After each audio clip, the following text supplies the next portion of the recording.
¿Cómo están? ¿Qué dicen? Hoy con la videoclase de hoy vamos a intentar cerrar el libro, lo trabajado en el libro de Tadeu da Silva, Documento de Identidad, Introducción a las Teorías del Currículum, y vamos a trabajar sobre lo que Tadeu da Silva denomina las teorías postcríticas. Nosotros habíamos visto he analizado las llamadas teorías tradicionales o lo que yo llamo las teorías técnico-instrumentales de principio del siglo XX, de carácter, como dije, bastante ligado a la técnica, al qué y al cómo. Y luego, hacia la década del 70, una corriente llamada corriente crítica, que va a poner la mirada cuestionando el carácter funcionalista, el carácter reproductor de las desigualdades sociales que se generaba a través de esta mirada del currículum, y por otro lado este enfoque técnico que hacía del currículum un lugar del orden de lo objetivo, ¿no? Este, para la línea crítica habíamos dicho que el currículum constituía una cadena, una parte de la cadena o del engranaje de, de una maquinaria de reproducción de la desigualdad social, ¿no? Y en una mirada desde la sociología de la educación y en general en claves generalmente ligadas al marxismo o a la fenomenología. Nosotros habíamos dicho también que el mundo moderno, hacia la década del 70, o la segunda mitad del siglo XX, no se puede establecer una fecha estable y única, pero está claro que se van produciendo una serie de acontecimientos, de procesos sociales, culturales, económicos y políticos que nos permiten hablar de otra época, de un cambio de época. Que podemos denominarlo de muchas maneras, y de hecho los filósofos y pensadores lo han denominado posmodernidad, modernidad tardía, modernidad líquida, postindustrialismo, de acuerdo a, digamos, al enfoque o a la línea teórica que se seguía, pero está claro que hay una infinidad de sucesos que permiten hablar de un cambio de paradigma, de un cambio de lo que se suele denominar del tiempo eje, que es absolutamente radical en muchos aspectos. Ahora bien, por supuesto que estos cambios tan profundos no surgen de un día para el otro, sino que son procesos que se van dando lentamente. Es más, podemos decir que nosotros en momentos estamos transitando este momento de transición de la modernidad, de muerte, digamos, de la modernidad, y apareciendo esta nueva época.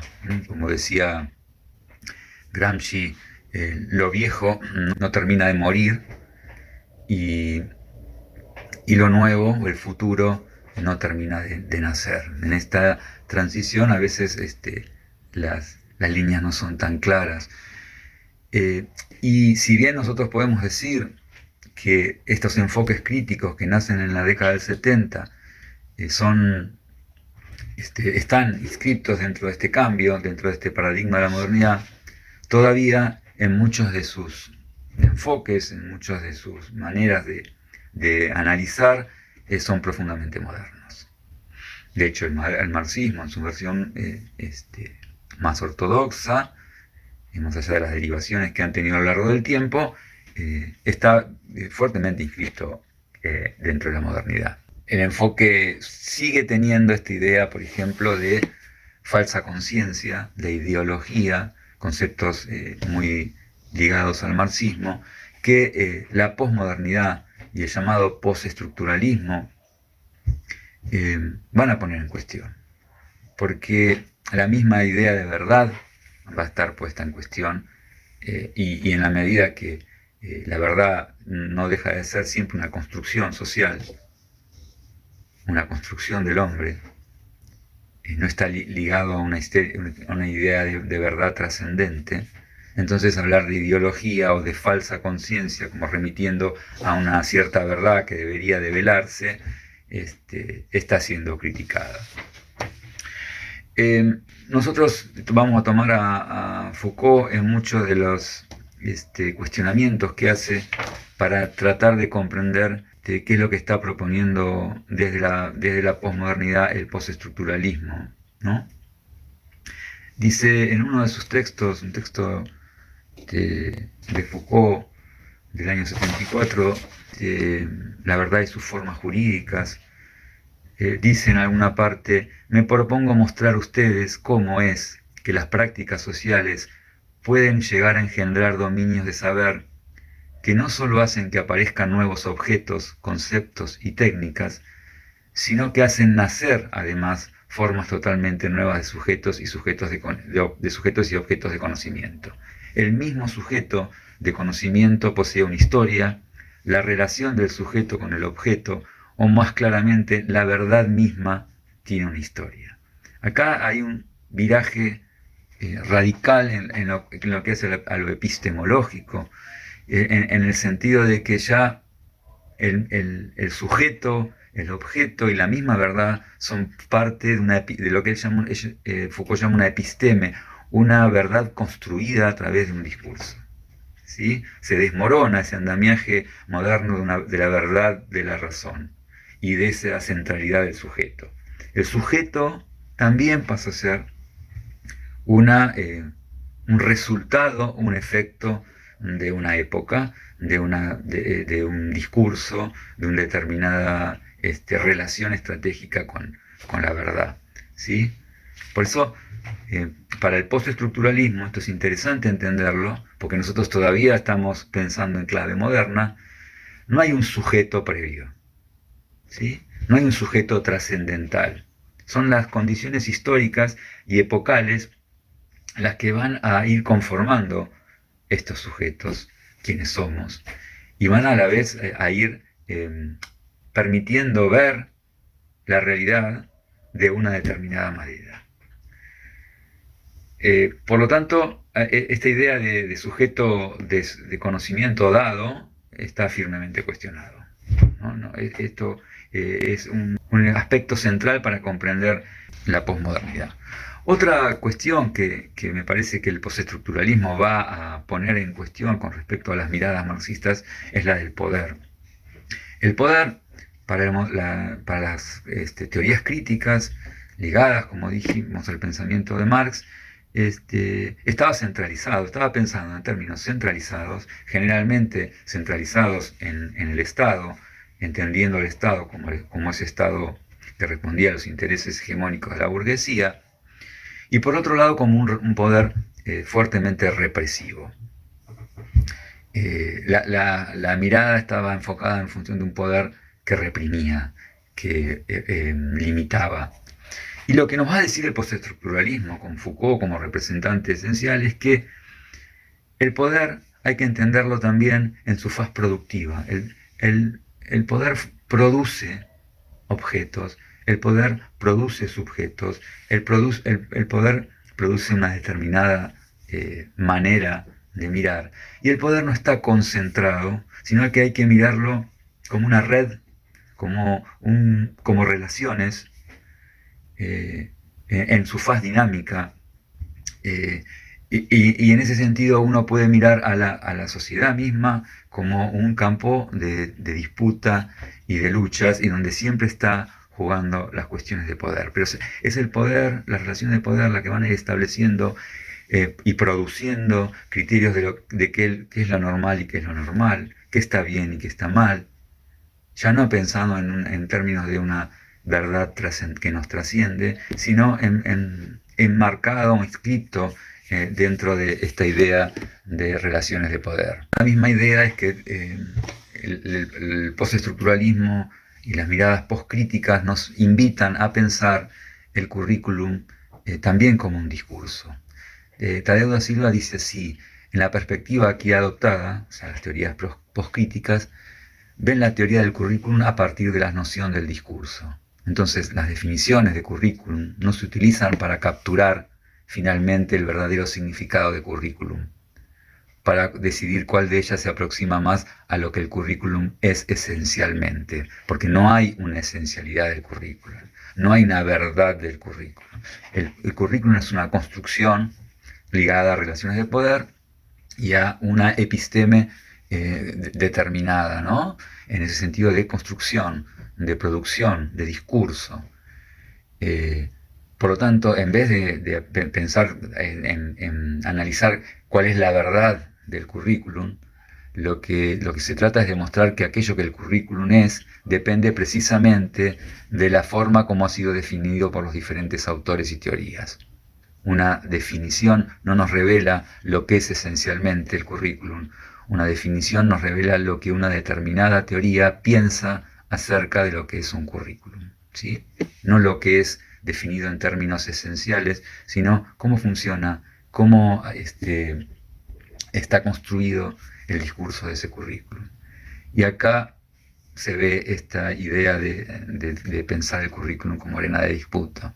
Y en esta complejidad de la trama y en estas relaciones de poder, lo que cabe preguntarse siempre es, bueno, ¿qué tipo de sociedad se plantea como valiosa? Y en función de eso se va a determinar un currículum. ¿Qué tipo de, qué sujeto se pretende constituir o ayudar a constituir? ¿Por qué estos conocimientos deben ser considerados para la transmisión y qué otros deben quedar fuera? ¿Por qué de esta manera? ¿Por qué a través de estos procedimientos, a través de estas estrategias didácticas, estas experiencias, y por qué otras no? No se trata de un problema ontológico. Ontológico tiene que ver, cuando hablamos de ontología, hablamos del ser y de cierta esencia del ser, algo que está, que define el ser. Desde una mirada postestructuralista esto no se puede pensar de esta manera. No hay que pensarlo en términos esenciales, en términos ontológicos, sino en términos históricos.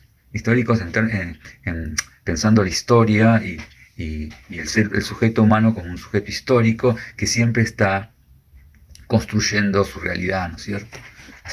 La realidad no está allí afuera, sino que la construye. Y a la vez esa realidad lo construye a él. Y esto es lo que permite abrir claramente perspectivas bastante diferentes, ¿no? El discurso postmoderno es la resultante de un estado de cosas. Por ello, como experiencia cultural y como talante reflexivo, tiene capacidad de convocatoria para abrir una diversidad de pensamientos, ¿sí? Se rompe con esta idea de grandes relatos totalizadores, esenciales, que vendrían a explicar todo, la totalidad del mundo, la cultura y lo demás. La perspectiva postestructuralista, dice Tadeu de nuevo, no solo cuestiona esta noción de verdad de forma más radical, sino que abandona el énfasis en la verdad para destacar en vez de eso el proceso por el cual algo es considerado como verdad. La cuestión no es, pues, la de saber si algo es verdadero, sino de saber por qué ese algo se volvió verdadero. Está claro que acá estamos pensando en términos bien diferentes al currículum que planteaba la modernidad. Y en esta suerte de cuestionamiento a los metarrelatos o a cierto discurso único, una de las características que va a tener las teorías poscríticas, a diferencia de las críticas, es que la desigualdad, las reproducciones de la desigualdad, ya no van a estar solamente vistas en función de la desigualdad económica o la desigualdad social, sino que la desigualdad para las teorías postcríticas está dicha de muchas maneras. La desigualdad se plantea también en términos de culturas, en términos de género, en términos de etnias, en términos de patológico o no patológico. Ahí también se pueden inscribir y se deben atacar estas desigualdades, ¿sí? Y ya no hay una cultura única. La cultura europea como el centro de la escena, esta centralidad de la cultura europea como la superior, que tan claramente establecido en la modernidad, sino que empezamos a hablar de el multiculturalismo. ¿Sí? Las culturas, no hay culturas mejores ni peores, no hay culturas que podemos decir que estas están desarrolladas y estas están subdesarrolladas y tienen que tratar de acercarse a esa otra cultura que es la desarrollada, sino que cada cultura tiene su propio valor, su propia jerarquía, se pueden plantear en términos de igualdad, y eso hace que haya un fuerte cuestionamiento a todo posicionamiento que establezca una cultura como la cultura verdadera, a todo intento de homogeneización cultural, o sea, que termine tratando de cooptar a las culturas que son consideradas inferiores. ¿Sí? No hay culturas inferiores, acá por eso aparecen la revalorización en estos tiempos de las culturas de los pueblos originarios, por ejemplo, de ciertas culturas locales, de ciertas culturas regionales que habían sido absolutamente subsumidas, ninguneadas, exterminadas durante todo el periodo de modernidad. Si vemos acá en la Argentina, por ejemplo, para poner un claro ejemplo, con el ingreso a fines del siglo XIX, cuando empieza a conformarse el Estado Nacional burgués en la Argentina y el sistema de educación nacional, el aparato estatal educador, está claro que hay una idea de que tenemos que tratar de llegar a ser sujetos civilizados, y los sujetos civilizados son los sujetos europeos, varones europeos y blancos. ¿Sí? O sea, la campaña del desierto viene a ocupar los territorios nacionales y va a dispersar, aniquilar, encerrar a los pueblos originarios. Y los van a ir haciendo desaparecer y desconsiderar toda su cultura. Y dentro del campo de la educación, más allá de que hay distintas posturas, algunas más contemporizadoras con los pueblos originarios, algunas más radicales en términos de se tienen que extinguir, una violenta o una dulce extinción, pero tienen que ir desapareciendo, o tratar de asimilarse a la cultura. Lo cierto es que hay una idea de civilización y cultura. Bueno, el libro Civilización y Barbarie de Sarmiento es un claro ejemplo, ¿no? Es un concepto ambiguo, el de multiculturalismo, porque si bien permite superar las concepciones evolucionistas, por eso hablamos de Civilización y Barbarie como ejemplo, ponen a la cultura en situaciones de igualdad, pero a la vez permiten distintas miradas, a veces que es necesario problematizar, y las mismas teorías postcríticas, algunas han puesto el eje de la mirada, ¿no?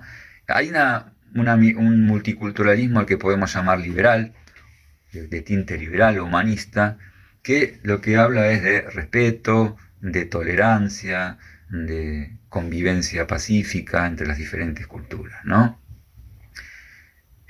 Pero ahí hay otras perspectivas que lo que van a decir es, bueno, con esta concepción, lo que está haciendo es esto de tolerar, de respetar, pareciera que siguiera enmarcada esta idea de superioridad de una sobre la otra.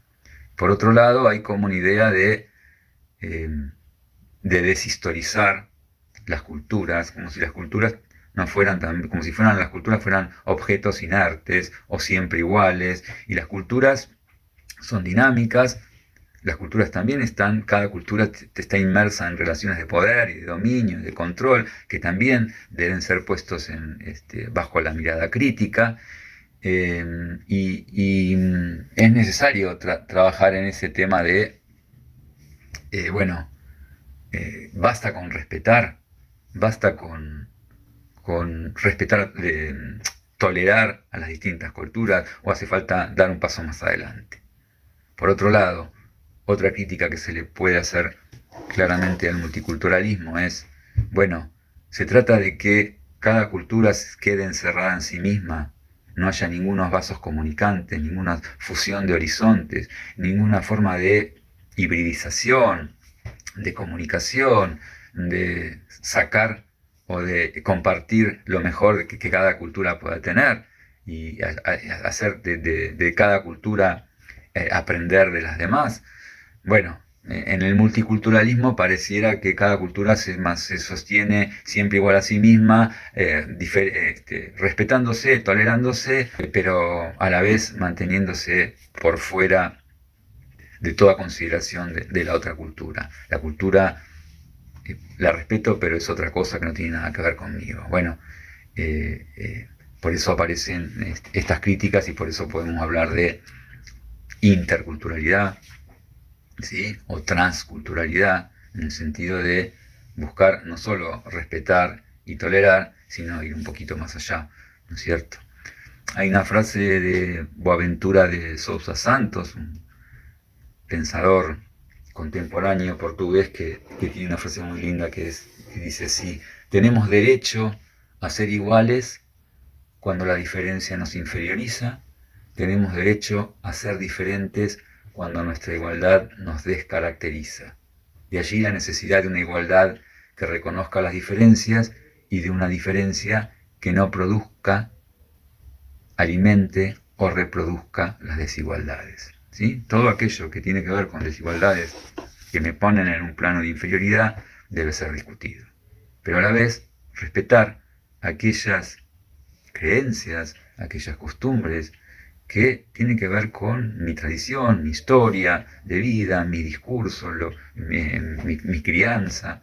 Bueno, ahí está claro que el currículum tiene que pensar, ¿sí?, cómo trabajar con la diversidad cultural. ¿Sí? Claramente, por ejemplo, cuando yo iba a la escuela primaria, el 12 de octubre se conmemoraba el Día de la Raza y la mirada claramente era de Colón cuando llegaba a la Tierra y toda una mirada romántica y bucólica de ese proceso de intercambio con los pueblos originarios. Después está claro que aparece una mirada bien diferente y ahora de hecho esa efemérides se conmemora como el Día del Respeto a la Diversidad Cultural, lo que habla de un cambio de paradigma y una distinta manera de pensar, y donde se está poniendo, se está iluminando la barbarie, el genocidio que se produjo en este encuentro tan conflictivo entre el colonialismo europeo y los pueblos originarios. ¿Sí? Estamos hablando de millones y millones de personas que han muerto por batallas, por violencia o por enfermedades en el continente, y no solo pueblos originarios, sino también la inmensa cantidad de africanos que fueron traídos acá como esclavos y que también fueron explotados y murieron de una manera escandalosa, ¿no?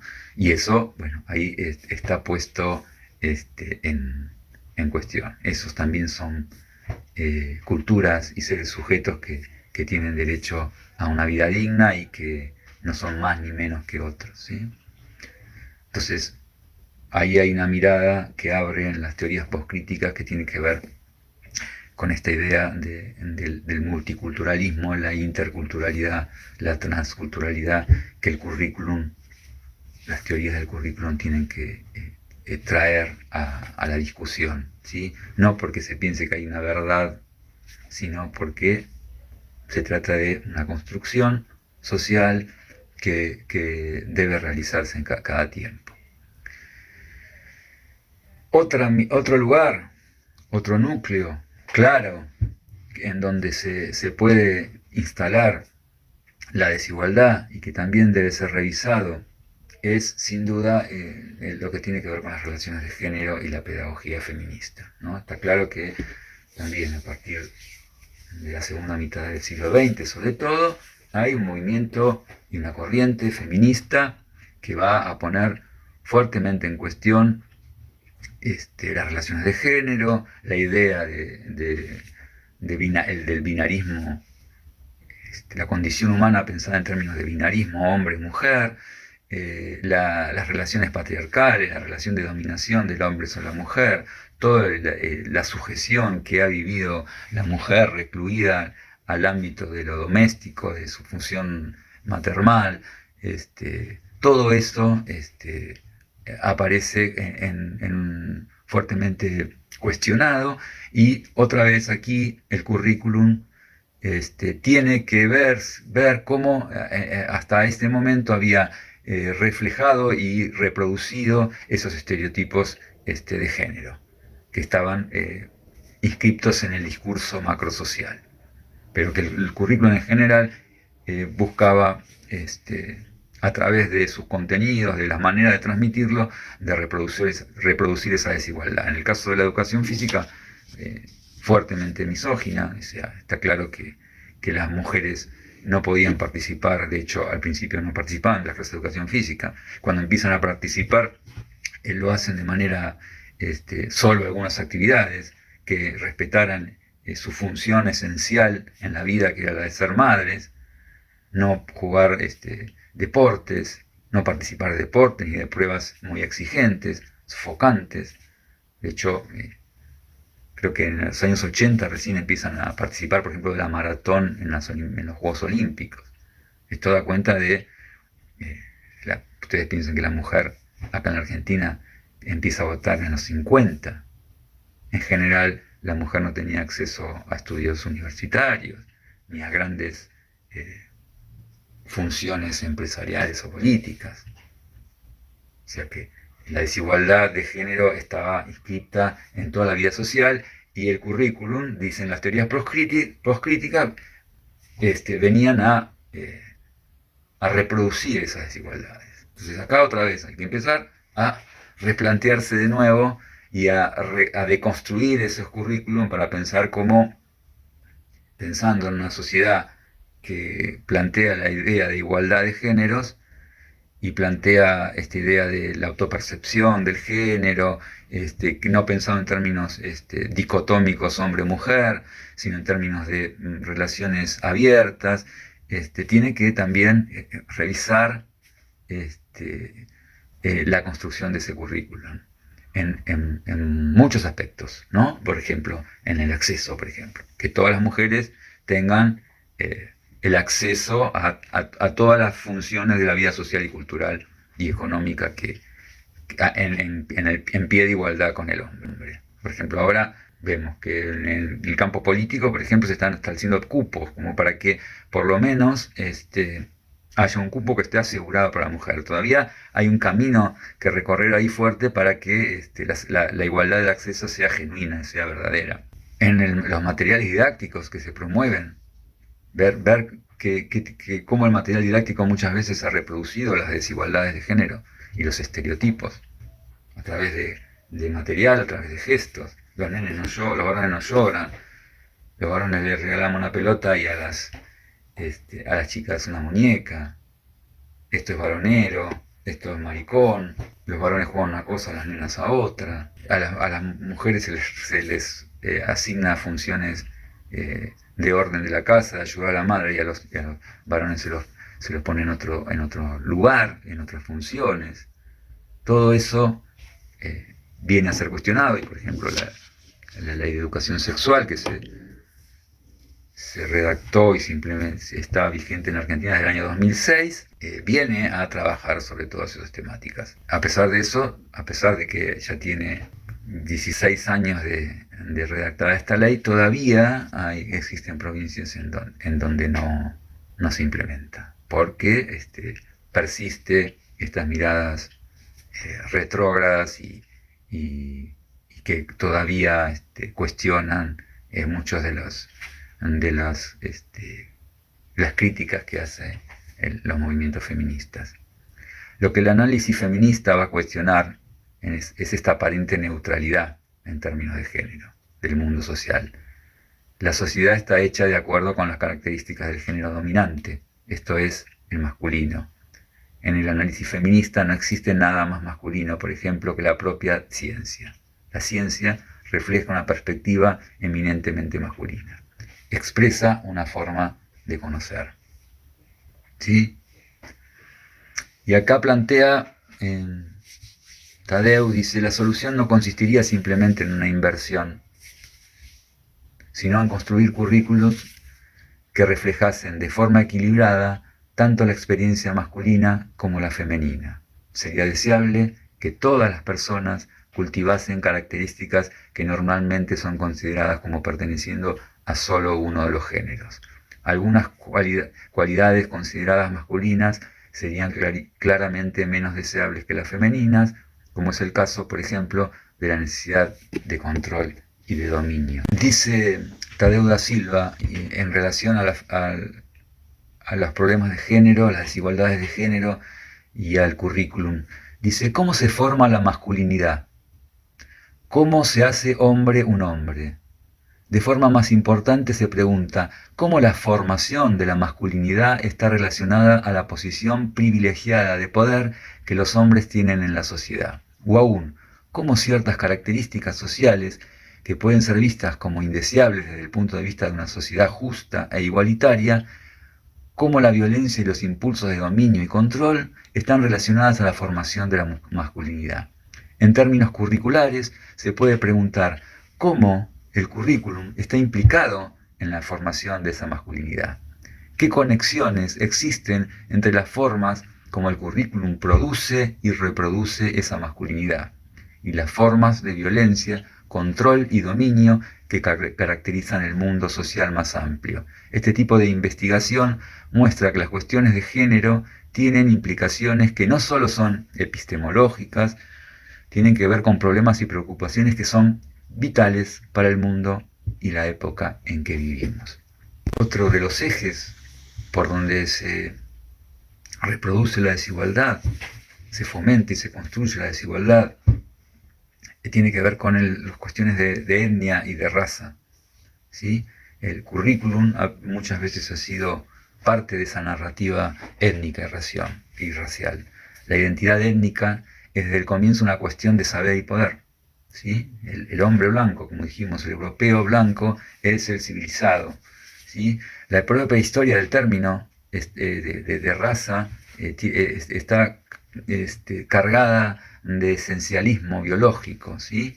En estos momentos esta distinción entre la raza y la etnia, en el cual pareciera que la raza importa o interesa, vendría siendo la faz biológica, genética, y la etnia, la parte cultural, está fuertemente cuestionada en el orden del humano. Para el pensamiento actual, el concepto de raza no es un concepto que debe utilizarse en términos del hombre. En el Homo sapiens, el ser humano, no hay razas. No hay razas. Hay distintas etnias que se van construyendo con la historia, y lo cultural y lo biológico están en el mundo del humano, están imbricados desde siempre. Es lo mismo que el concepto de género y de sexo. En un momento aparece en la segunda mitad del siglo XX el concepto de género para discutir con las posiciones biologicistas y plantarse dentro de la corriente femenina como que el género también tiene que ver con la construcción cultural. Pero también ahora está siendo cuestionado porque no hay un sexo por fuera de la cultura. La sexualidad tiene que ver con la cultura, es una construcción cultural también. Lo biológico y lo cultural y lo histórico en el sujeto humano están en una relación permanentemente imbricada y que no se puede separar. Lo mismo pasa acá con el término de raza o etnia. Considerar a alguien superior o inferior por el color de la piel, lo que algunos llaman la pigmentocracia, ¿sí? El poder de quien tiene determinado color, como si fuera determinante. Está claro que los perros podemos hablar de razas, porque son absolutamente diferentes las razas. Genéticamente son muy diferentes. En el hombre no es así de ninguna manera. Es decir, que esta separación entre la raza como dimensión biológica y la etnia como lo cultural está puesta en cuestión. El concepto de raza es inaceptable en estos momentos. Entonces, ahí otra vez el currículum tiene mucho para hacer y es necesario deconstruirlo, es necesario criticarlo, ¿no? Es un currículum crítico inspirado en las teorías sociales que cuestionan la construcción social de la raza y de la etnia, también evitaría tratar la cuestión del racismo de forma simplista. En primer lugar, desde esta perspectiva, el racismo no puede ser concebido simplemente como una cuestión de preconcepto individual. El racismo es parte de una matriz más amplia de estructuras institucionalizadas y discursivas que no pueden simplemente ser reducidas a actitudes individuales. Esto pasa mucho en las escuelas, no solo en lo que hace el diseño curricular, sino a ciertas formas de intervención, que parece que el racismo fuera cuestión de una persona, o se lo trata o se lo analiza en términos individuales, y lo que el currículum y las instituciones escolares deben hacerlo es plantearlo en términos generales, en términos sociales. Por eso cuestiono esta idea de tratarlo en términos individuales. El foco de tal estrategia pasa a ser el racista y no el racismo. El problema es el racismo. El racista en todo caso es una anécdota que encarna ese racismo, un ejemplo. Un currículo crítico, dice Tadeu da Silva, debería, al contrario, centrarse en la discusión de las causas institucionales, históricas y discursivas del racismo. Está claro que las actitudes racistas individuales deben ser cuestionadas y criticadas, pero siempre como parte de la formación social. Entonces, habría que plantearse algunas preguntas en torno a esta problemática de las etnias y de las razas y del racismo. ¿Cuáles son los mecanismos de construcción de las identidades nacionales, raciales, étnicas? Ustedes, por ejemplo, piensen en todas las grandes guerras civiles y tremendas genocidios que se han producido en Europa en todo el siglo XX por cuestiones étnicas, por cuestiones raciales, ¿no es cierto? Ni hablar del nazismo en la Segunda Guerra Mundial, ¿no? Ese que consideraban, por ejemplo, a los judíos como especie de seres cuya vida no era valiosa, casi como desconsideradas de la condición humana, ¿no? Cómo la identidad dominante se vuelve la referencia invisible a través de la cual se construyen otras identidades como subordinadas. Esto también se ve mucho acá en Argentina, en Buenos Aires, cómo ciertos sectores y chicos, pibes y pibas, por tener la piel oscura o por alguna característica corporal, pasan a ser del orden de lo inferiorizante y pasan a ser sometidos a actitudes y a gestos racistas, ¿no? Un currículum centrado en todo este tipo de cuestiones evitaría reducir el multiculturalismo a una especie de respeto y de tolerancia nada más de lo diverso. Acá lo de lo que se trata no es de tolerar y respetar, sino de fundirnos en una sociedad en común en la cual podamos tomar lo mejor de cada una de las costumbres y culturas. El currículum entonces debe preguntarse cómo deconstruir el texto racial del currículum, cómo cuestionar las narrativas hegemónicas de identidad que constituyen el currículum. Por ejemplo, cuando nuestro presidente hace un tiempo en su discurso habló de que los argentinos veníamos de los barcos, cometió esta idea, este error garrafal de pensar que los que habitamos este territorio solo venimos de la civilización europea, y como si no hubiera habido una relación y una fusión con un montón de otros pueblos que habitaban originariamente este territorio, ¿no? Esta simplificación, lo mismo que decir que los brasileños bajaron de la selva, ¿no? Esta simplificación, este reduccionismo a unas sociedades y a unas culturas que se conforman de una manera mucho más diversa, ¿sí? Que tiene que ver con esta mirada que es preciso deconstruir y a la cual Tadeu da Silva nos invita a deconstruir.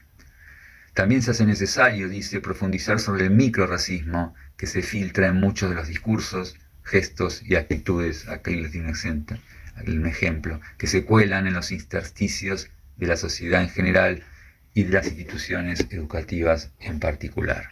Para que se entienda de qué estamos hablando con esto del multiculturalismo y el respeto a las culturas, y para hacer un rastreo histórico, ustedes piensen, por ejemplo, a fines del siglo XX, una parte de un discurso de un senador, Aristóbulo del Valle, en el año 1884.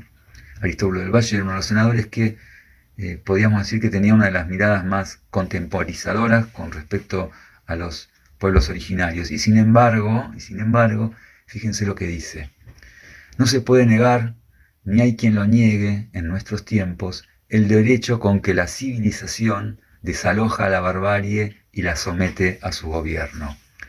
Una razón de conveniencia universal, que está incorporada también al derecho universal, justifica la acción de los pueblos y de las grandes agrupaciones de hombres civilizados para dominar los territorios que existen en poder de los salvajes.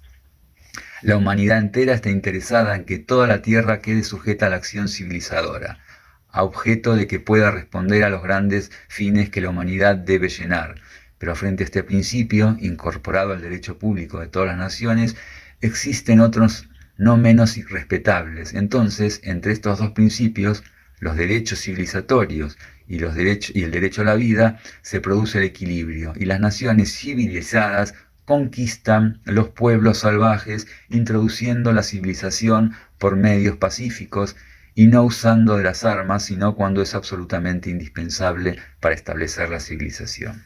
¿Sí? Está ahí, me parece que está muy claro que no hay ninguna discusión para esta mirada de que la civilización es una y que todos tenemos que ir hacia allá, y que les estamos haciendo bien a esos pueblos bárbaros de llevarles la cultura. ¿Sí? Había otro senador que en algún momento dijo: primero fuimos con las tropas, con el ejército, ahora tenemos que ir con los maestros.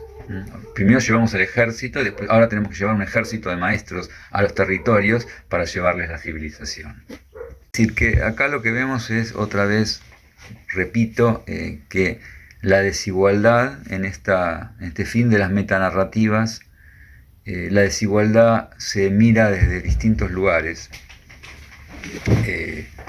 No podemos nuclearlos en un solo sentido, en términos económicos o sociales, sino que atraviesa muchos campos, ¿no? Y estuvimos viendo el tema de la disputa de género y el feminismo, vimos el tema de las etnias y las razas, vimos el término del multiculturalismo, del respeto a la diversidad, y relacionado con esto aparecen en esta etapa de las teorías postcríticas el tema de las teorías postcoloniales, que vienen a poner en cuestión, sobre todo en nuestra región, cómo habita todavía un pensamiento que está pensado en términos del conquistador. Pensamos con la cabeza del conquistador, ¿sí?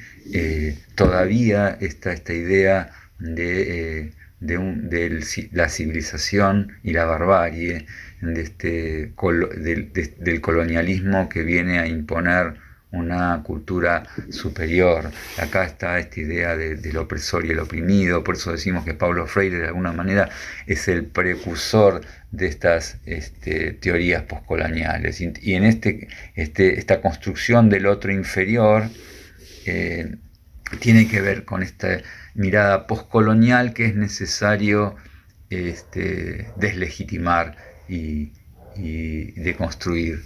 Y entonces dice Tadeu da Silva que las preguntas que debemos hacernos en función del currículum es: ¿en qué medida el currículum contemporáneo, a pesar de todas las transformaciones y metamorfosis, está moldeado por la herencia epistemológica colonial? ¿En qué medida las definiciones de nacionalidad y raza, forjadas en el contexto de la conquista y la expansión colonial, continúan siendo predominantes en los mecanismos de formación de la identidad cultural y de la subjetividad incluidos en el currículum oficial. ¿De qué forma las narrativas que constituyen el núcleo del currículum contemporáneo continúan celebrando la soberanía del sujeto imperial europeo? Todo esto las teorías postcoloniales van a poner en cuestión. De hecho, esta revalorización de los pueblos originarios, este cambio del Día de la Raza por el Día del Respeto a la Diversidad, tiene que ver con este trabajo que las teorías postcoloniales han tratado de denunciar fuertemente. Pero todavía aún persiste en ciertos discursos, en ciertos materiales utilizados, este discurso colonialista como imperando y estableciéndose como superior al resto. Cerrando y tratando de atar cabos sueltos, ponemos esta mirada sobre las teorías críticas y poscríticas, ¿no? Las teorías poscríticas no dejan de ser críticas, pero están planteadas en otros términos y con otras miradas. Dijimos que las perspectivas críticas tienen un análisis han hecho un análisis más bien materialista, marxista, esta idea de ideología, de falsa conciencia, o también desde la mirada de la crítica al funcionalismo y a la mirada tecnicista de los currículum tradicionales.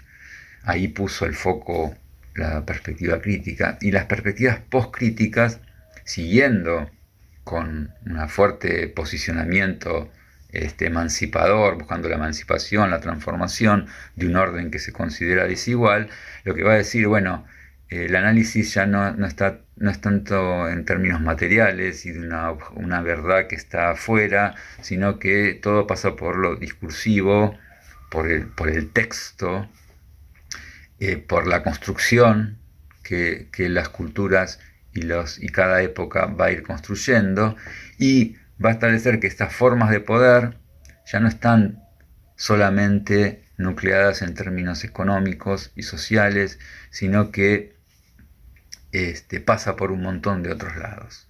Pasa por las relaciones de género, pasa por las relaciones de las distintas culturas, pasa por las relaciones, el pensamiento postcolonial, pasa por esto Tadeu da Silva no lo toca, pero a mí me parece que tiene que ver con este tiempo. También, ¿quiénes son los incluidos? ¿Qué pasa, por ejemplo, con los considerados discapacitados? ¿Cómo tienen ingreso a una vida igualitaria, en condiciones de igualdad? ¿Qué hace la sociedad y el currículum y las instituciones escolares para incluir a esos sujetos? ¿Sí?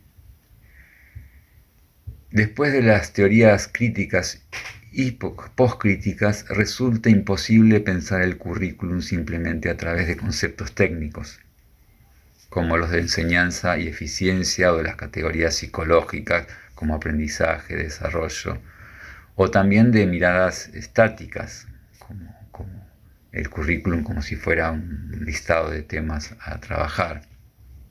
En este escenario postcrítico, el currículum puede ser todas esas cosas, pues es también aquello que se hace con él, pero nuestra imaginación está ahora libre para pensar a través de otras metáforas, para concebirlo de otras formas, para verlo desde perspectivas que no se restringen a aquellas que nos fueran legadas por las estrechas categorías tradicionales, ¿sí? Ya no hay el currículum, sino que pensarlo en términos de relaciones de poder, de lucha, de construcción, que cada época histórica la va a ir reconfigurando, que no hay esencialidades, ni objetos universales, ni trascendencias a las cuales hay que llegar, sino que la realidad, el currículum mismo, se va construyendo a través de un proceso social en el cual los sujetos deben participar, y que a la vez esos procesos lo van a constituir a ellos como sujetos.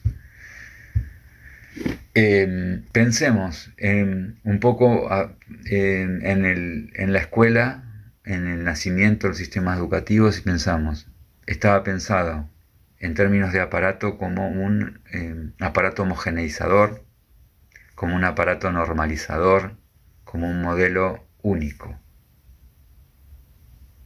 ¿Cómo lo pensamos hoy? Ahora, ¿para qué lo estamos pensando? ¿Nos estamos pensando homogéneos o nos estamos pensando diversos? ¿Qué pasa con el currículum si pensamos a no solo dejar de valorar lo homogéneo y la normalización, sino pensar en términos de respeto a la diversidad y de valorar la diversidad y la singularidad, de cuestionar esta idea de modelo único? ¿Qué pasa con el régimen patriarcal, el sexismo, la desigualdad de género, el binarismo? ¿Cómo pensamos hoy? Si pensamos en términos de igualdad de género, de romper con este régimen patriarcal de sometimiento de la mujer. ¿Qué pasa con el currículum? ¿Cómo pensamos? ¿Cómo transmitimos? ¿Qué transmitimos? El tema del individualismo, la competencia y la meritocracia, que fueron tan fundantes y rectores de las sociedades modernas, y que el currículum estaba planteado en estos términos, el esfuerzo individual, la competencia, el interés individual, que después va a devenir en interés colectivo, pero la individualización, el individuo como la base, como el núcleo. ¿Qué pasa si ahora nos pensamos desde lo colectivo, desde la cooperación, desde la solidaridad y no desde la competencia? ¿Cómo traducimos eso a un currículum? ¿Sí? ¿Qué pasa con la formación del trabajador? Si estamos hablando de una sociedad postindustrial, en donde los trabajos ya no, la fuerza de trabajo ya no va a estar tan dada tanto en la producción de en la industria, sino que se abren un abanico de campos de trabajo inmenso y hasta ahora inédito. ¿Cómo pensamos entonces la formación y el currículum? Son todas preguntas que cabe hacerse, que hay que seguir planteándose y que nos permiten decir, no pensar el currículum como una cosa dada que tenemos que tomar, leer y aplicar. Porque eso también tiene que ver con eso, erigirnos los docentes como sujetos reflexivos y críticos.